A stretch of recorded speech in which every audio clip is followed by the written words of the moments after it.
now also as the president of the ASHA Centre. And she's become a friend of ours over the last couple of years. And I asked Jan whether she could speak into this message coming from Brussels. And she is now going to do that, if you don't mind, Jan. Just a keynote speech so that we can all then get started on our seminar in groups. We're going to divide up into small groups as well later. Great. Can I invite you here then? I'll give you a chair. Okay. Oh, sorry. You need one. Thank you. I think onto my fingertips.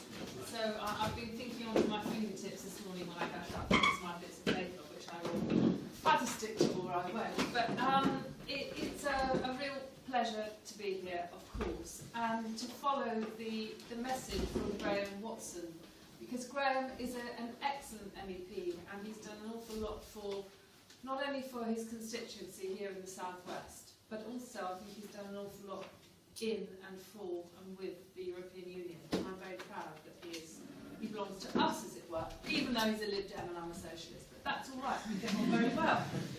But being here with you today enabled me this morning to think really about four of my passions, which is young people, European Union, Forest of Dean, but also volunteering, which I've come to think an awful lot about and become passionate about over the last few months. And that's what I love about ASHA, because it brings all these things together all the time. It's a very special place that brings the world together. And it's a haven for me and for many people. You wander around the garden and you might be with some young people from Mumbai and Manchester, Croatia and Cardiff, but they're all getting to know each other, getting to understand better each other, to explore their differences and to overcome any prejudices which they might have arrived with, be it racial, ethnicity, disability. The ASHA Centre is firmly rooted in our Forest of Dean community and does a huge amount in getting over the sort of the difficulties that sometimes arise between disabled people and able-bodied people. And everybody, when they meet each other at the ASHA, goes away with a better understanding that we are all very different, but in fact we are the same. We are human beings, and we can gain so much from that personal relationship that we have with each other. Now, as I don't have to tell you, young people all over the European Union are having a very, very tough time in terms of unemployment. And I don't know if you've discussed this issue during the period that you've been here.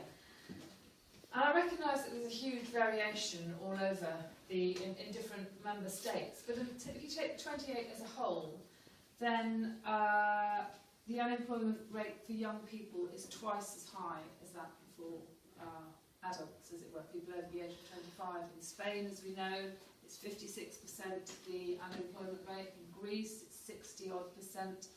In the UK, we have, in the UK, more than 3 times the number of young people are unemployed as the number of adults. We've got nearly 1 million people, young unemployed people.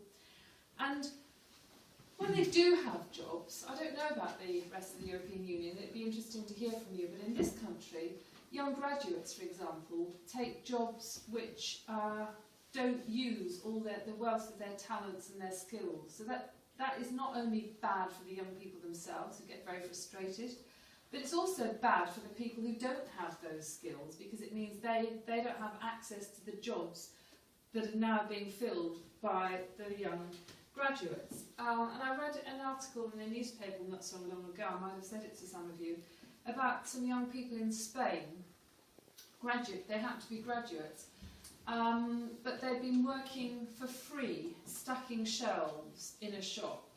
And they had to work for free in order to be considered for a job in this store, stacking shelves. And then when it came to the actual job applications, they had to take tests in order to stack shelves. And it's a very sad, sorry situation when we get there.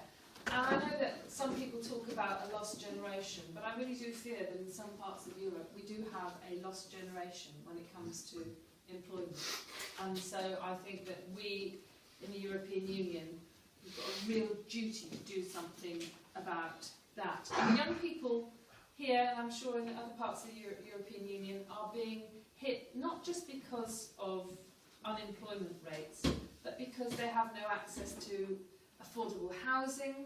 Transport is expensive, and there have been transport cuts, so they can't get around, and our youth services have been decimated in various parts of the country, and that, I think, is unforgivable.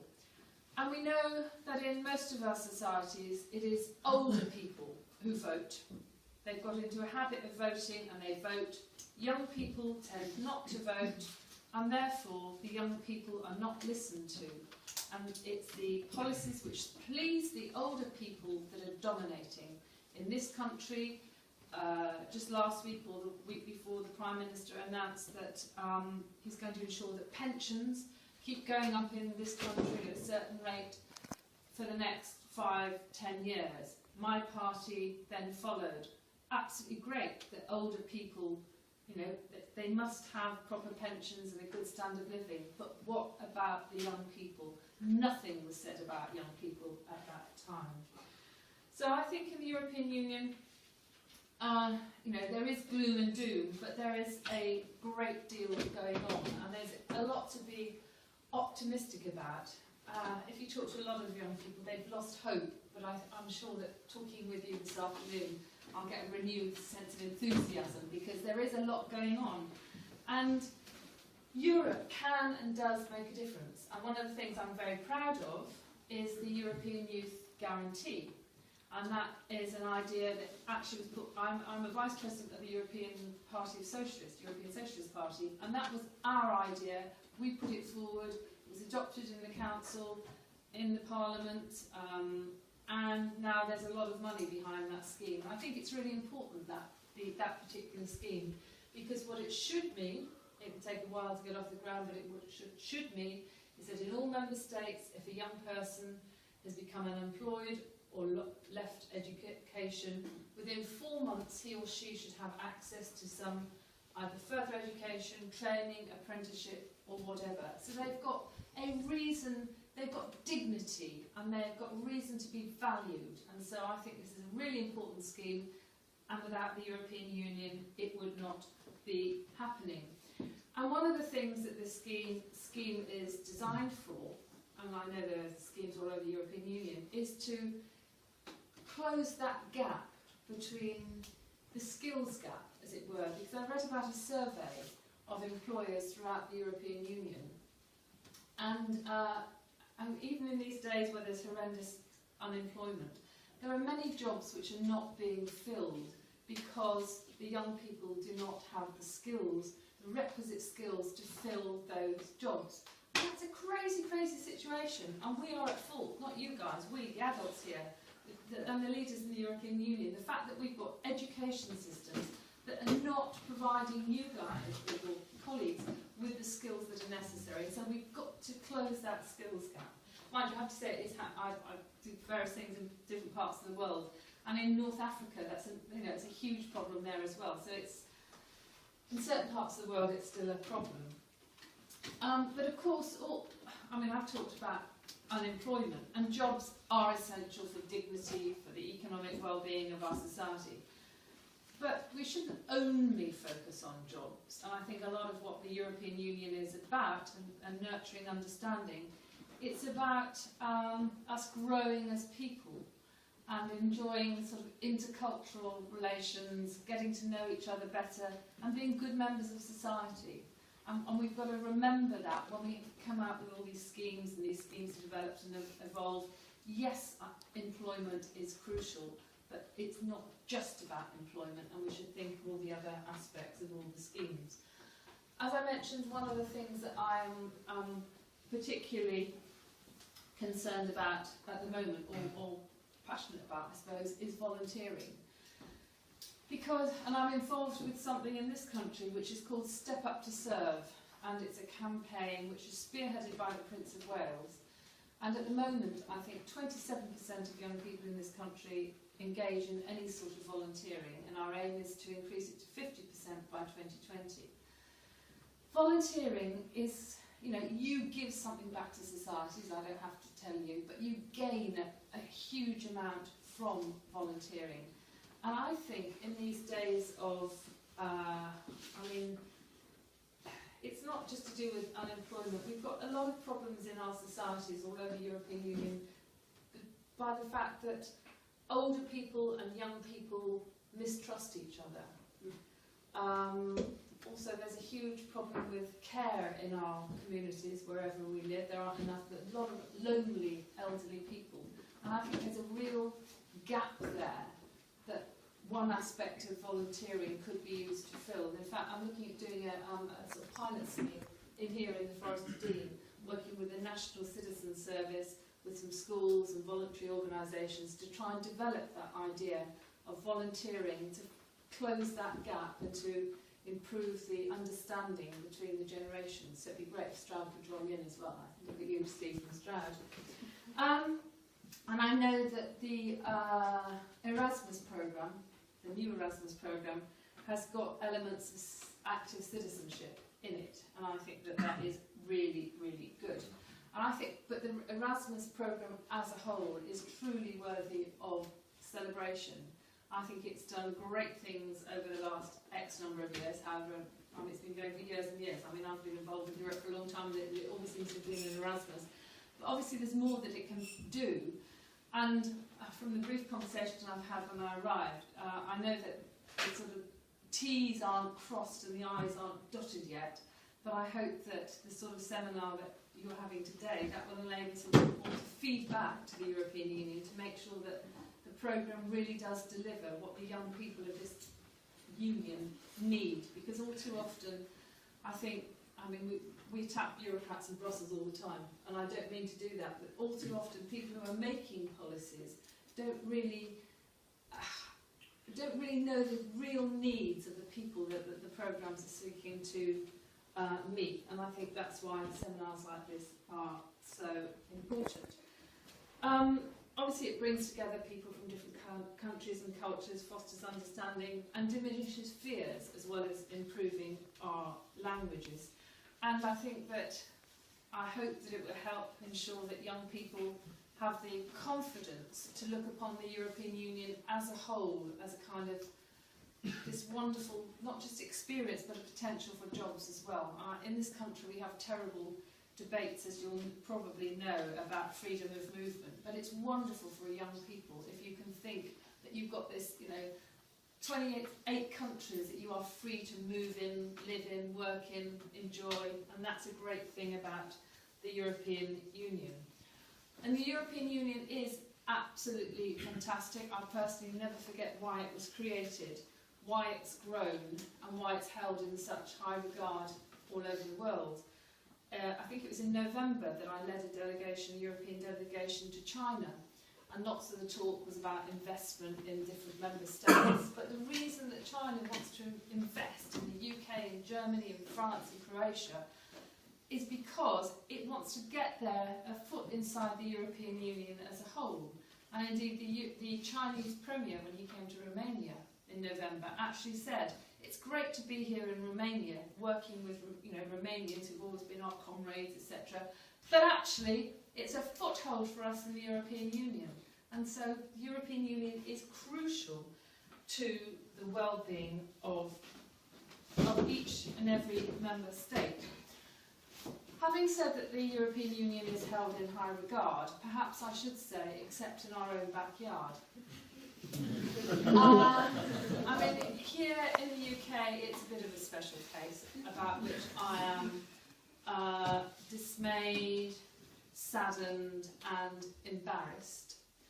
And we have this particular problem, and a vicious problem, with anti-European sentiment, which is becoming harder and harder as a kind of anti-politics fever gains strength throughout our country. But I think it's a problem, I fear it's a problem that is growing all over the European Union as anti-politics, anti-Europeanism takes root. And I am really, really fearful about the results of the European elections in May. The fact that there will be a very strong right-wing bloc, indeed a fascist bloc in the European Parliament. That is dangerous. in terms of reputation, in terms of influence, in terms of policies. It's also dangerous in terms of money, because each and every one of those right-wingers sitting in the European Parliament will have money that he or she can campaign in their member states, and they won't be campaigning for nice things in the European Union. They will be pursuing their far-right extremist views. And there are many vulnerable people in the European Union at the moment who are kind of, they're vulnerable to the sort of the views that are being expressed by those far-right people, because they've got the easy answers. These foreigners are taking our jobs. They are making our lives difficult. And so we've got to do everything possible that we can do to counter that, because I think that democracy is at stake in many ways.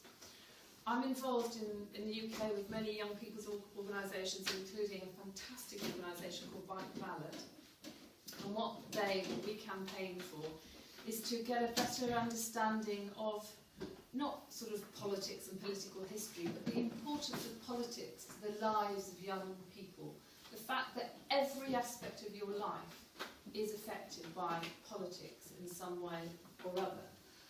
But you can influence the politics and the policies if you vote. And what we're trying to do here is to ensure that young people register to vote so they can then empower themselves by voting.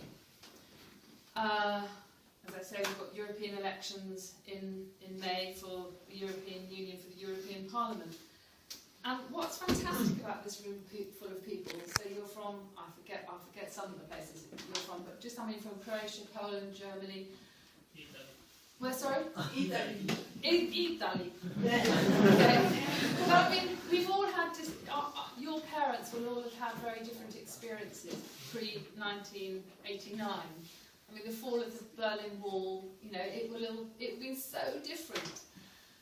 But now we've all got these great democratic freedoms for which some people will have been known to your family. Some people died for the vote in my country and other countries a long time ago. Some people died in your country defending democracy. Many of your parents, your families will not have been able to express, they will not have the freedom to be Democrats. And so it's something I think we should cherish. We have to enable it to flower. We've got to extend it in some ways. In this country, I'm in favour of having vote at 16. I want to extend democracy. But the best way to preserve that democracy and to preserve the good of the European Union is for us to be engaged, for us to participate, for us to vote. We all know that the European Union, it's all kind of, it's for the economic good and it brings peace and prosperity, but it's also vital for things like tackling climate change, for tackling international terrorism, and we all take those things for granted, which we shouldn't. So, I would say, please, I will end by saying, please, in May, I don't care what you vote in the European elections, but please use that vote, and don't just use the vote personally. When you get back to wherever you're going, speak to your fellow students, the fellow workers, whatever, say, you complain about what's happening in our countries, you complain about what's happening in the European Union, but you don't have a right to complain if you don't exercise your vote. That's how you're going to change society. And if the young people of this country, of the European Union want, and they must want, we must all want, the European Union to work in the best interest of the young people, because we've all got, we all depend on you, thank you very much, I'm very grateful. But if it's going to work in your best interest, you've got to shape it as you want it to be, and that means engaging and voting. So get out there, vote when you get home. In the meantime, let's further discuss Erasmus, because it's great.